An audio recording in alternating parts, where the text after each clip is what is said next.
कि बहुजन समाज पार्टी एक राजनीतिक दलवाद में है। ये मिशन है समाज के उन लोगों का जिनको सामाजिक न्याय नहीं मिलता, और इसका उद्देश्य समता मूलक समाज निर्माण की स्थापना करना। पार्टी को और क्या है भाई, हम यही कहते हैं, हमारे नेता यही कहते हैं कि हमें कोई धर्म जाति के नाम पे किसी के साथ भेदभाव नहीं करना, ना ही हमें किसी के साथ अन्याय करना है पावर लेकर। पावर हम चाहते हैं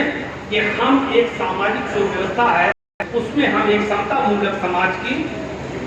निर्माण कर सके, उसकी स्थापना कर सके, जहां शेर और बकरी एक ही साथ पानी पिएंगे। जिसको इसलिए मैंने ये मिसाल दिया कि जहां हमारे ब्राह्मण भाई भी बैठेंगे, क्षत्रिय भाई भी बैठेंगे, अपर कास्ट मुस्लिम भी बैठेगा, ओबीसी भाई भी बैठेगा, वहीं हमारा एससी भाई भी बैठेगा, सब लोग एक ही साथ बैठेंगे, एक ही साथ खाएंगे, एक ही साथ पिएंगे, उसमें कोई किसी तरह की भिन्नता नहीं है, उसके आधार पे कोई किसी के साथ भेदभाव नहीं हो सकता। यही बहुजन समाज पार्टी है, यही इसका मिशन है। बात लंबी हो गई, परिस्थितियां बदली, और परिस्थितियां बदलने के बाद मैं भी थोड़ा भावुक आदमी हूँ। मैं चूंकि और कोई मुझे लोभ लालच नहीं रहता, भावुकता में आके आप लोग जानते हैं कि जो भी हुआ उसको दोहराने की जरूरत नहीं है। मैं थोड़ा अलग हुआ, दूरी हुई मुझसे, फिर उसके बाद लेकिन एक बात आप लोगों को बहुत अहम बताना चाहता हूँ, उसके बाद भी मैंने उसी झंडे को उठाया जो जय भीम और जय भीम का नारा लगा। उसके बाद भी मैंने उसी झंडे को थामा कि ऐसा नहीं कि मेरे पास और ऑप्शन नहीं, मैं कहना नहीं चाहता, बहुत लोग चौंक जाएंगे, जो लोग बहुत ताकतवर दल हैं वहां से भी आप, लेकिन मैंने उसी झंडे को उठाया जो इस फिलॉसफी को कहीं और भी चलाता है, जो जय भीम और जय भीम का नारा चलाता है। और दोबारा मैं इसलिए मुझे लगा, क्योंकि देखिए मैं तो उस वक्त भी कहता था कि देखो हम कहीं भी रहे, दिल दिमाग हमारा मिशनरी, हम हमेशा इस बात की लड़ाई, चूंकि मैं एक सोशल वर्कर हूँ, हम इस बात की लड़ाई अपनी जिंदगी की आखिरी सांसों की तक लड़ते रहेंगे कि समाज में जातिगत आधार पे कोई किसी के साथ भेदभाव नहीं कर सकता, अगले पिछड़ों के साथ नहीं कर सकता। और अब चूंकि हम लोगों ने चुनावी नतीजे भी देख लिए हैं, अब किसी को बताने की जरूरत नहीं। ये बहुत अहम बात, मैं अपने मुस्लिम तादाद के लोग भी बड़ी संख्या में हैं, कुछ बाहर भी हैं, इसलिए ये बात कहता हूँ, मौलाना साहब आप भी सुने,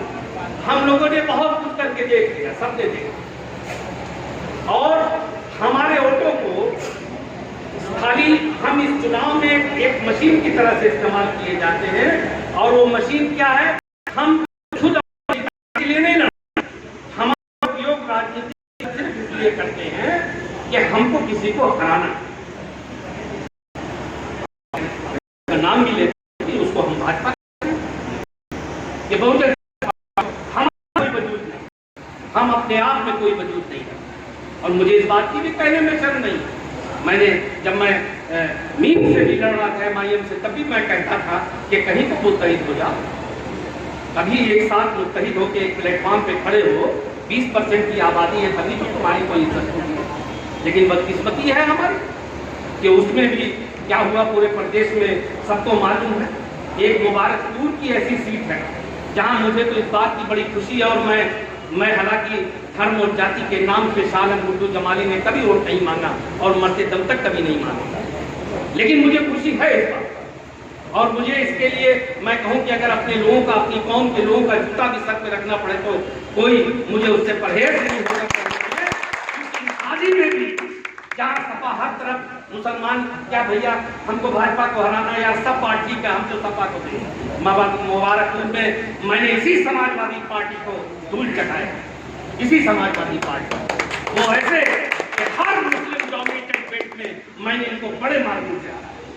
मुबारकपुर का कस्बा ले लीजिए, वहां मैंने इनको हराया, इब्राहिमपुर में मैंने इनको हराया, जहानागंज में मैंने इनको हराया, मंदिर में मैंने इनको हराया। कोई भी ऐसा मुस्लिम गांव नहीं है, इनका दुखता अगर छोड़ दिया जाए तो शायद 1-2 गांव ऐसे जहां मैं 10-20 वोट से इनसे पूछे हूं, वरना हर जगह मैंने इनके हराया और इनके सीने पर चढ़ के हराया। तो लेकिन ये मुबारकपुर की हकीकत है। लेकिन जब हम उससे बाहर निकलते हैं तो क्या हुआ, हमारा सारा वोट एक तरफ जाने के बाद, और पहली बार नहीं हुआ ऐसा प्रदेश, पहली बार ऐसा नहीं हुआ बार बार हुआ है, चाहे वो 12 का चुनाव रहा हो, चाहे वो 14 का लोकसभा चुनाव रहा हो, चाहे वो 17 का रहा हो, चाहे वो 22 का रहा हो, हर बात हम कहते कि नहीं बात तो सब ठीक है यार।